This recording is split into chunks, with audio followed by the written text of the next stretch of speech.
So, good morning mga bossing. So, dito tayo ngayon sa Venture Limay mga bossing.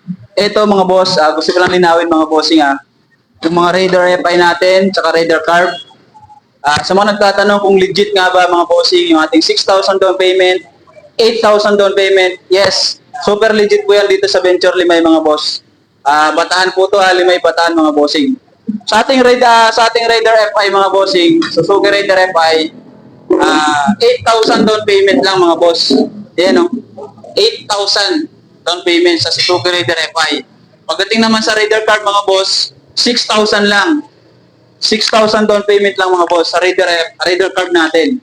Suzuki Raider FI, Suzuki Raider Card mga boss. Kaya kung nagtatanong kayo kung legit nga ba mga boss, opo, legit na legit po yan. At syempre, brand new po to mga boss brand new, hindi po to second hand. Brand new units po to mga boss.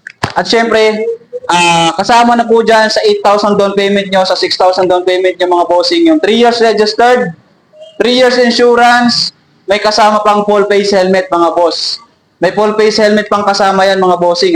Syempre, tulad ng sabi ko kanina sa inyo mga boss, may kasamang full face helmet yan mga boss. Ito, bagong bago. So, unbox natin mga boss, bubuksan natin. Papakita ko sa inyo mga bossing Yan. Kasama po yan mga boss.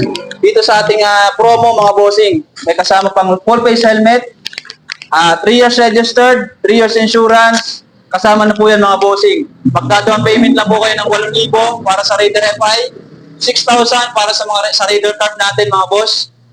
Kasama na po yan lahat mga bossing. Ito po yung ating full face helmet.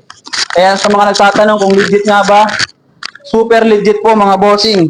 Super legit po yan dito sa Venture Limay mga boss. Kaya kung gusto mo mag-apply ng motor, pumunta ka na rito mga boss. Ulitin ko lang mga boss lahat po ng brand new units natin dito may kasama pong full face helmet na libre yan.